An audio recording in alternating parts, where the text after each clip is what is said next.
All right. Hey, everyone. My name is Lucas Banyo. I'm a managing partner at Atland Ventures. I'm here today with Matchinson Howard, who is also a managing partner, Tal Shub, and Ian Smith, who are directors at Atland. We're here today to talk to you about business model innovation.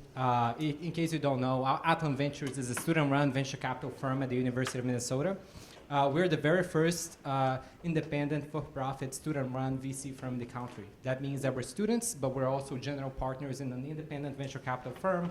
We have a management fee and a carry like every other venture capital firm does. We're going to be talking to you today about business model innovation, giving you the perspective of an investor and of an entrepreneur in things that we like to see at a company before we make an investment. Matt's going to tell you a little bit more about what we do, and then we're going to move forward and get into the presentation. Thank you. So a little bit about Atland before we talk about business model innovation. So our investment thesis is that we want to invest in companies that impact and target Gen Z. Companies solving problems that Gen Z feels. You can see this quote up here from Peter Thiel talking about why so many VCs pass on Facebook's round. We feel as if we can have a real differentiated perspective on companies targeting Gen Z. So we were founded about a year ago. We have 26 students coming from 14 different majors at the University of Minnesota. This past semester we had a 4.7% acceptance rate. When students join, they're with the fund until graduation. So our mission first and foremost is to generate strong returns as well as foster entrepreneurial development of the students in the fund and get them integrated kind of with the Minnesota venture and entrepreneurship community. So we have 5 portfolio companies right now. 2 of them are local, Dispatch and Structural, who we're really proud of. Skip is a scooter-based company, the 3rd largest on-demand scooter network behind Bird and Lime. Snapshift is an on-demand labor marketplace based out of Indianapolis. And Stacking is a financial engagement and education platform based out of Los Angeles. So we are closing a $1.3 million fund at the end of May. We plan to invest in 25 companies over the next 5 years, with part of our fund reserved for follow-on investment. Generally, our first investments are around $25,000. We're super thankful to count on support from Saul, Ewing, Arnstein and Lair, and Lurie as partners. And there you see kind of the terms with our limited partners. All right, so I'm going to hand off back to Lucas for a little bit more on the fund. Yep. So just a quick plug. We have the Appellants Summit coming up on May 7th, and we're very happy. We're going to do a founders panel with Scott Burns and Andrew Leone and Kathy Connett, who are all successful founders, and then we're going to have keynote speeches from Gene Muster and Phil Soren. Phil actually sold a company to Dell for roughly $1 billion a few years back. He's a very, very successful entrepreneur here in the Twin Cities.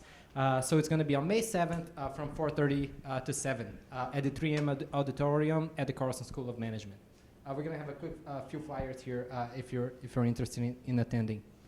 All right, so today we're going to talk to you about business model innovation. And to get more into the presentation, we're simply going to start with what do we mean when we talk about what is a business model. We're going to talk about growth factors, growth limiters, proven business model patterns, and some of the underlying principles that we see happening in business model innovation. When we talk about what is a business model, essentially we're talking about a company's the way that we describe how a company generates financial returns by producing and selling its products. The first growth factor that we're going to talk about that is very important from an investment perspective when we're talking to entrepreneurs is really thinking about the market size. When a company pitches us, we always think, like how big can this get if it works? And one thing that is very common is for us to see ideas that are simply serving too small of a market.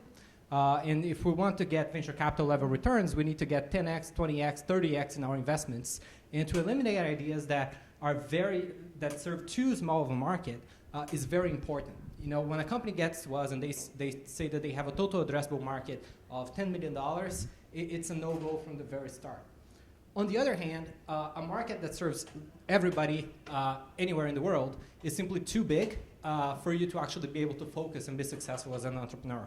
So finding the middle ground between something that's neither too small or too big is really important as you're pitching an investor. And the way to do that is really, you know, building a product that people love, rather than simply trying to reach everybody. There's this great quote by Brian Chesky. You know, if 100 people love your product, that's much better than simply building a product that 1,000 people like. So one thing that we'd like to do when we're talking to entrepreneurs is, you know, is to see that they have an understanding of their beachhead market, which is simply the market that once they gain a dominant market share, they will be able to have the strength to attack adjacent markets.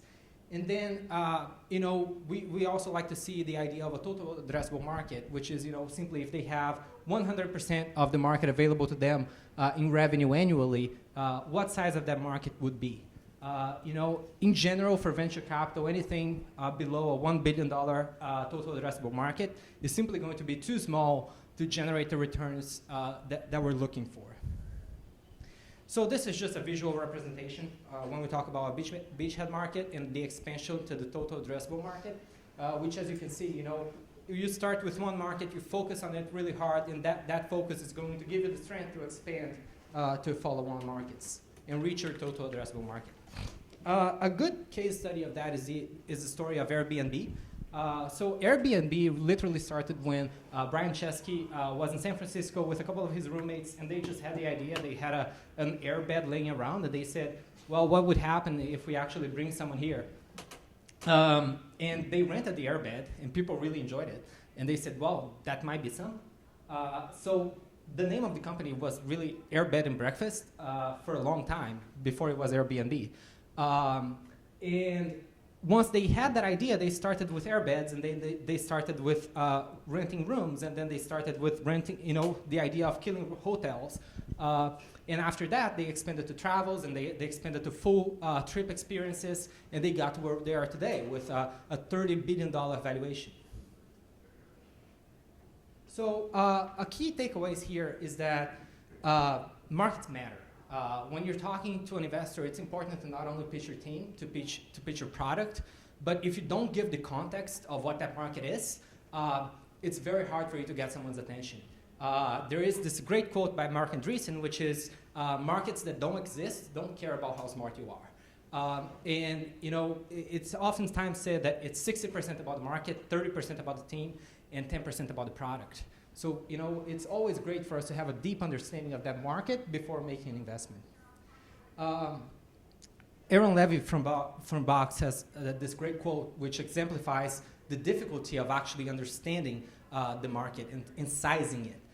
So oftentimes we see a lot of companies trying to get to a number of total addressable market without actually calculating what that market would be if they actually disrupted it.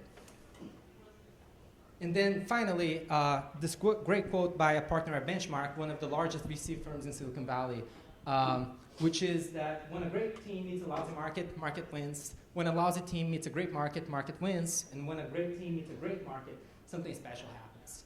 So we from an investor perspective, really, really focus on markets. The second part that we're going to talk about today is distribution. And it's very oftentimes overlooked by entrepreneurs as they're pitching investors. When we're talking about this distribution, we're simply saying, you know, how does a product get to the end user? And the pattern that we see from an investment perspective is that good products with great distribution very often beat great products with poor distribution. If you have a good product, it doesn't have to be great, but you really figured out how to actually get to your customers, you have a much greater competitive advantage compared to great products.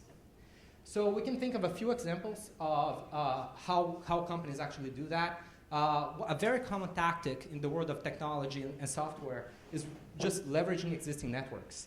So in the case of PayPal, PayPal was actually developed as a payment platform on eBay. They were only on eBay for many, many years before they actually expanded anywhere else. Airbnb started out on Craigslist. Before they even had their own website, they were only a software platform that connected to Craigslist to get people to come to them. So they didn't need a full website. They didn't need a full business. They simply were leveraging the existing networks. And finally, Zynga, which is a famous gaming company, to this day is only on Facebook. So rather than starting out their own games and selling hardware, selling discs and CDs, they just leverage the existing network of Facebook. The second tactic that is very common is virality. And this typically requires some sort of free or freemium model and paid customer acquisition. And in this case, a good example is, again, PayPal. In the early days, PayPal, if you referred someone, that person actually created an account, both of you got $10. It's really expensive, but if your business depends on network effects, which is something that we're going to talk about, it's extremely effective. So there's this quote here that summarizes the point on distribution, and that's essentially that when we're pitching an investor, and when you're creating your company, you need to not only think about creating your product, which is, of course, very important, but you also need to think about the second and third consequences of that. You need to get good at building your product, but you got to get good at getting your users, and then you got to get good at developing your business model. And if you don't have one of those things, it's going to be really hard to actually get money from top venture capital firms. The third point that we're going to talk about is really high gross margins. Gross margins basically is just sales minus cost of goods sold. It's typically the number one metric, financial metric that we like to see. The main reason for that is that gross margins are a good metric for long-term user economics. So once we have a sense of the gross margins of a product at its early stage, it is often the case that gross margin tends to be the case as the product scales. The second point is that the higher gross margins a company has, that means that they have more cash to fund the growth and expansion. So, and another point that is oftentimes overlooked is that gross margins matter to the company, but not to the buyer. So, just take this as an example. I mean, which one has a higher margin? McDonald's or Burger King? And the answer is that nobody knows, because it matters to Burger King and McDonald's, but it doesn't matter to you as a person consuming that product. So most of a company's operational challenges scale based on revenues or sales units and not on margin. And that's a really important concept. So just think of that example. You have a company that has $100 million in sales, and you need to build a better customer support team. If you have 10% gross margins, that means that you have $10 million to spend roughly to build that customer support team. If you have 80% gross margins, what happens is that you have $80 million to spend. When we're talking about companies that are very fragile at its very early beginnings, that's why it's really important for us to see very high gross margins. A second example, just to really get around that idea, and you can read here, it's a lot easier to sell and service 125,000 customers who generate 12.5 million per year in sales and 10 million in gross margins than it is to have to sell a service to 1 million users who generate $100 million in sales to achieve the same $10 million in gross margins. So a key takeaway here from Reid Hoffman, who is a partner at Greylock, a venture capital firm, is that high gross margin businesses make your chances of success greater, but your rewards even greater. And then there's a famous quote by Jeff Bezos, which is, "Your margin is my opportunity." And essentially that means if you're targeting a market that tends to have companies with high gross margins, that probably means that you still have the space to go there and generate a return and create and develop a company. The fourth and final growth factor that we're going to talk about is the idea of network effects. And the definition of a network effect is simply when a product or service is subject to positive network effects, when increased usage by any user increases the value of a product by any other user. And network effects, differently than the first three ones, they help to sustain growth and not necessarily create growth. and they generate a positive feedback loop that results in very high growth and value creation. Economists often call them demand-side economies of scale and positive externalities, so you can see that nomenclature out there as well. We're going to talk about 5 categories of network effects to really get around that idea. Direct network effects are the most basic ones. And that essentially means that increases in usage to one user increases the value of the network to other users as well. So to give you an example, chatting platforms are the basic example of that. So in the case of WhatsApp or Facebook Messenger, you essentially only use that platform if other users use that platform as well. And the more users use that platform, the more valuable the network becomes. The second category is indirect network effects. And that means that increasing usage encourages consumption of complementary goods, which increases the value of the network of the original product. So a good case study of that is think of Windows or the iOS platform. If you use, if you have an iPhone, that means that you're going to use the iTunes Store, and that means that all the people that use the iTunes Store are going to use the apps in that platform. And that makes the network more valuable to all the users of that platform. The third type of network effects is two-sided network effects, and those are essentially marketplaces. So essentially, that meaning that if increasing usage on the demand side, if the usage increases on the demand side, the network is more valuable to the supply side as well, and vice versa. So examples of that are Uber and eBay, and pretty much every other marketplace that you think of. If you have more drivers, that makes the network more valuable to the users. If you have more sellers on eBay, that means that you're more likely to use eBay to purchase your products than otherwise. The fourth type, this is a little bit harder to grasp, but local network effects essentially mean that increases in usage by a small subset of users increases the value of the network for a connected user. A good example of that, if you think back on the days of metered calls, you actually had the opportunity to have a limited number of favorite contacts whose calls didn't count against the monthly allotment of calls that you have. So, for the people in your favorite list, that meant that you had a network effect that increases the value of that product only for the people in that network. And the fifth one is compatibility and standards. And this one is extremely common for software platforms. And that means that the use of technology of one technology product encourages the use of compatible products. And you can think of that in the case of Microsoft Office, Google Suite. So if you're using Google Docs to create a document, you're more likely to use Google Slides. You're more likely to use Google Sheets. And if you think of in the case of enterprise resort ERPs, SAP, Oracle, and even CRMs such as Salesforce have developed themselves as a platform to generate the network effect, which is a very good way to create defensibility around your business. So network effects are really not new, but they're more prevalent than ever. To give an example of a very old network effect, you can think of the fax machines. A lot of people don't know this, but the fax machines were actually created in the 1870s, and they were only popularized 100 years after. The reason for that was not because of technological problems, but simply user adoption. The fax machine that they had available 100 years ago was very similar to what they developed in the 1970s. But just think of the first sales call that person had to make in the 19th century, right? Like, if you buy this, you can send that to other people. And then the person asks, well, who are you going to send that to? Well, nobody, right? Because nobody else had the product. So it's really hard to get the network effect going. But once they really produce and require aggressive growth, but they're hard to make. And the idea essentially is, once all of your friends are on Facebook, you have to be on Facebook too.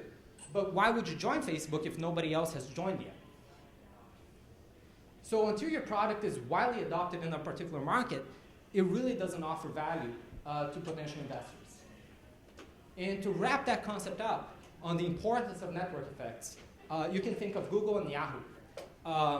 And why Google succeeded while Yahoo today has been acquired by Verizon.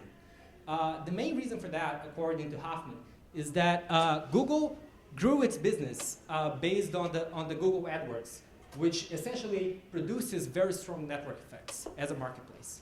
And Yahoo tried to become a media company, which is a traditional model that doesn't scale very well from a network effects perspective. And now Tao is going to talk to you about the growth limiters for a company. Great. Thank you, Lucas, for talking through what the growth factors are for business models. Now I'm going to talk on the other side about the growth limiters.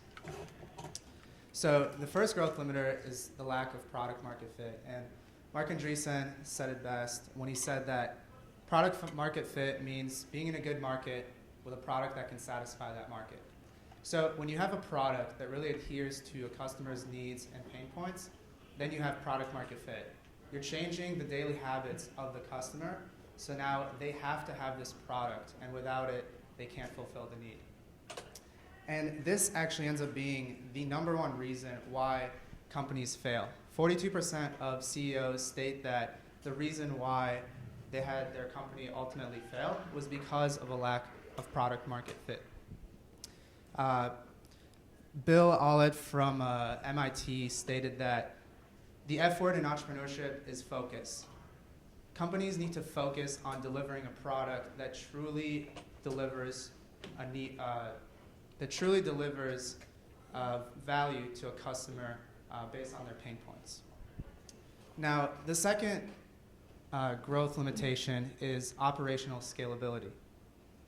Now, operational scalability is really a high-class problem, right? Managing explosive growth. And while it's not the problem that entrepreneurs feel is the biggest, something like paying your employees is something that they feel is more important. The problem of operational scalability can ultimately also kill your company. The first kind of operational scalability limitation is human scalability.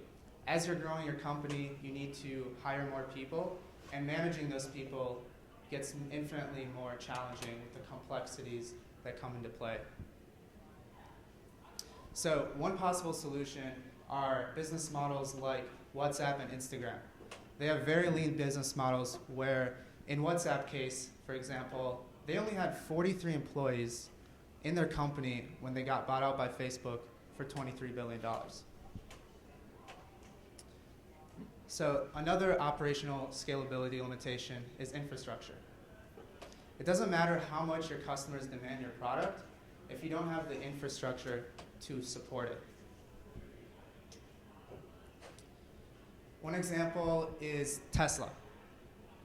Tesla nearly failed because they couldn't meet the demand of their customers. They couldn't produce the cars that the customers were demanding, and as a result, they nearly failed. Another example is Better Place. Better Place is an Israeli company that was trying to replace gas stations with battery replacements for electric cars. And this is a very capital-intensive model, right? You need to put in the capital to build all these battery replacement stations and overtake the gas stations. In the end, they weren't able to build enough gas stations to have the economies of scale to produce them at a cheap enough cost where customers could actually feel like they could switch over to using this model of replacing their batteries, switching over to electric cars. And because there weren't enough customers, Better Place wasn't getting the funding from VCs and other investors. So it was like a giant catch-22 where, because they weren't able to build out the infrastructure to support their business, they weren't able to succeed. And even after $200 million of funding, they eventually failed. So now I'm going to turn it over to Ian to talk about proven business models. Thanks, Tal. So now we're going to talk a little bit about some business models that have really revolutionized the way companies have made money in the past century.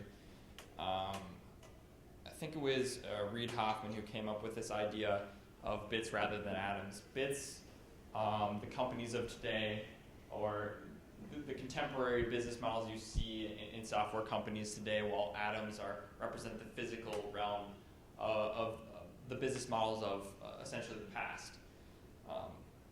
What's great about business models of today are that you can deliver content to customers in an instant, whereas companies of the past, you have to deal with the logistical capabilities of sending actual product, receiving paper, everything that's slow about old dinosaur companies of the past have been disrupted by the bit companies of today.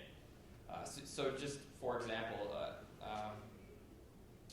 if you think about the WhatsApp example that Tal just talked about, that company was able to scale with just 43 employees and it was acquired for, I think it was $23 billion by Facebook because they were a bits company. There was no way a physical product company of the past could scale that quickly, scale that efficiently with only 43 employees. So companies are able to do, companies of today are able to do things that companies of the past, the atoms companies, could only dream of at that point a century ago. The second business model I want to talk about are platforms. So software platforms, like I said before, they can deliver content seamlessly, instantly. But what's great about platforms, and Lucas talked a little bit about this earlier, is that they can take advantage of network effects. So once a platform has a significant user base on the platform itself, they're able to put up competitive walls in the industry and charge a premium. So think about the iTunes Store, or think about Microsoft Office Suite in the early 2000s. They were significant, and pretty much the only players in their realm back in the early 2000s, because they were able to take advantage of network effects, put up competitive walls, and attract a sizable enough user base where nobody was able to scrape users from those platforms and create network effects on their own platforms. iTunes Store was pretty much the only place, unless you were pirating music back in the day, to get music from a reputable dealer at that point. The next business model I want to talk about is the Freemium Platform. So this is a platform that's business model that's really become popular recently, and rightly so. The freemium model kind of varies from company to company. You can look at Spotify, where you can use the product until you don't want ads anymore and pay to get rid of those ads, or you can use a game, for example, that's free until you want to acquire more content or digital content. So it can take different forms, but the core principle of it's free to get on and use the main product is there. So what's so great about freemium is customers will always inherently be attracted to free. If any of you have read Don Ariely's Predictably Irrational, the behavioral literature on this is pretty clear. If you have on one hand, if you have a paid product that is just the best product, it's definitely going to provide a better value to you, but you have a free product that is lesser, customers will almost exclusively choose that free product at face value because they're not willing to invest that first initial capital to try maybe that paid product out. And so that's why you see companies, at least first, trying to acquire users as a free product. And this power of the free market is super valuable for jump-starting the network effects that Lucas was talking about earlier.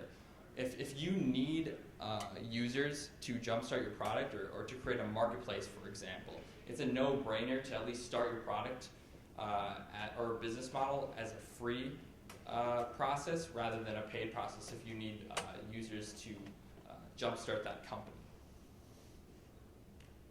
The next business model I want to talk about are marketplaces. And this one is significantly hard to start because like Lucas was talking about earlier, it needs to benefit from this network effect. And so you need to acquire enough users. And that's why a lot of the times you'll see this paired with the free aspect. But anyone who's taken Economics 101 can attest to this. Once a marketplace achieves this free and open and transparent market, you're able to provide the customers or producers and consumers are able to provide an unparalleled value to each other. This is what you'll see in economics class with supply and demand. The producer is able to provide the product at the cheapest price so consumers can get the most value out of it. You can see this in companies like Amazon, who they started out as free and they were able to create network effects for that company. So now everyone's on Amazon, and everyone is creating immense value from buying cheap product on the platform. The next business model I want to talk about are subscriptions.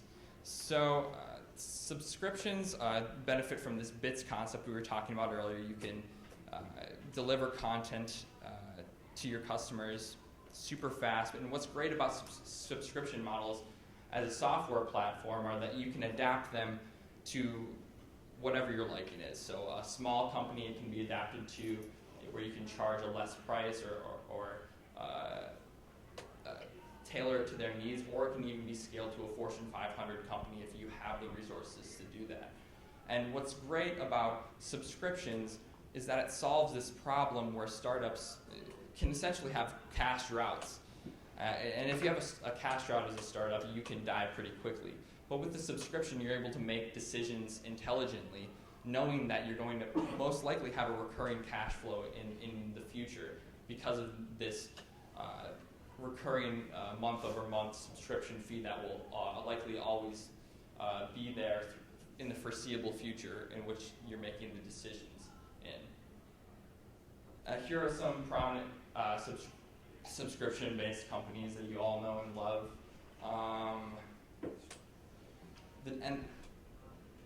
The next two business models are particularly underrated, in my opinion.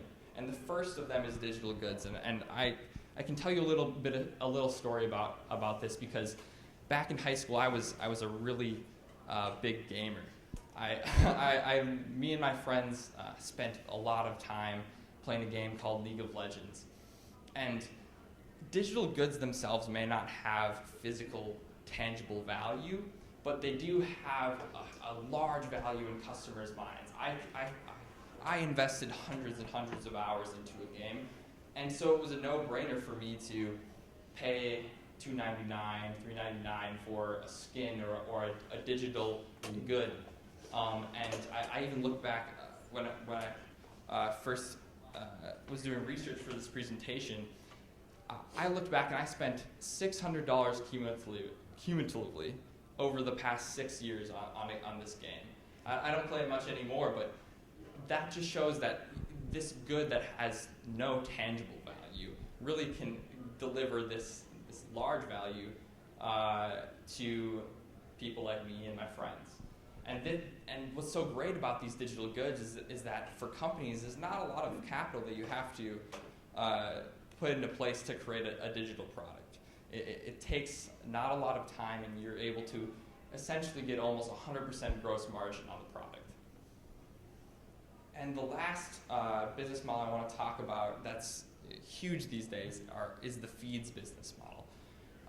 What's great about feeds, and everyone who has Facebook, Instagram, or LinkedIn, or a product like that knows this, is that you go onto Instagram, you go onto Facebook, not because you're inherently wanting to shop, but because you want to see the actual content that Facebook gives to you on a daily basis or Instagram gives to you on a daily basis, and you're willing to accept the sponsorship or the ads that they put in place in that feed. So what's great about feeds in general is I go on Instagram or I go on Facebook every day. You're always coming back. Users are predictably always recurring their engagement, and Facebook and Instagram have some of the highest user engagement data in any software company in contemporary time. And so, so essentially feeds attract people's attention, like I said, when they're not looking to buy a product, but because they're coming back daily, day after day, they're making purchases at some point in time usually, and they're willing to accept this added sponsorship aspect to a great product. And now I'll hand it over back to Tal to talk about some of the underlying principles of business model innovation. Thanks, Ian. Just to touch on the underlying principles that each of these business models that Ian mentioned have. First one we'll start with is Moore's Law. So Moore's Law was an observation that was made by Gordon Moore in Intel when he saw that the number of transistors in a circuit doubled every 2 years. In today's world, that transfers over to computer power. Computer power is doubled every 2 years, so the pace of technology is increasing constantly, and with that comes more innovation with the computer power. So entrepreneurs should not be waiting for Moore's Law to come into effect. The best entrepreneurs are anticipating it for it to come.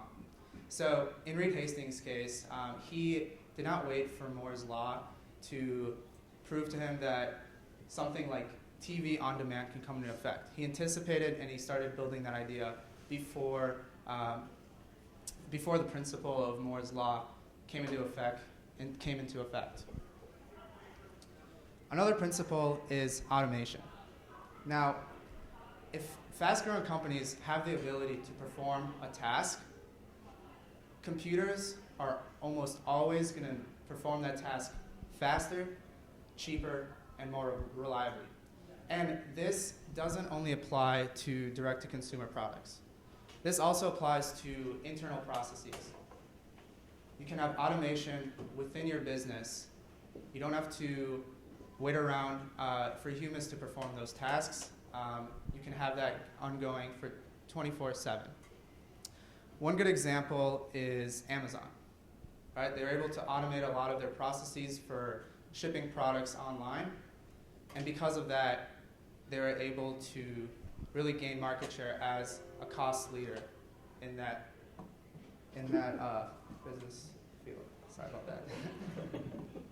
Third one is adaptation, not optimization. It's important for companies to adapt to the surrounding markets. Markets are constantly changing, particularly in the last 20 years. We've seen, business model innovations happening, and markets.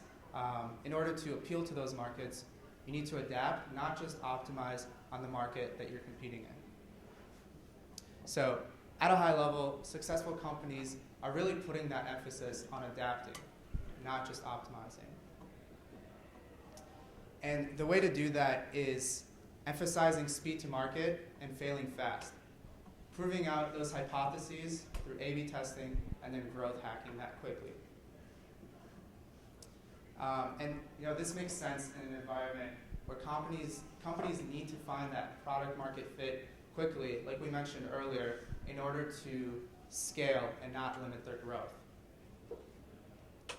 Another example is Amazon in this regard, right? If they just kept optimizing on retail, they would not be where they are today. They adapted to the market around them, created products such as AWS, which is a leader in the cloud infrastructure space. The fourth one is an interesting one. It's the contrarian principle. So most great ideas look dumb at first, right? And being contrarian doesn't mean that dumb people disagree with you. It means that smart people are disagreeing with you. Think about companies like Bird and Lime, who have pioneered on-demand scooter, last-mile transportation. They're really providing a solution for walking, right? They're competing with walking. So the idea is being contrarian in thinking. Scooters started out as toys for kids. And someone decided, why don't we have on-demand scooters to provide that last-mile transportation? Look where it got us now. But Contrarian thinking is very difficult to do. As Peter Thiel said, it's psychologically difficult to be a contrarian thinker. You're doing something that the mass population thinks is stupid. Brilliant thinking is rare, but courage is an even shorter supply than genius.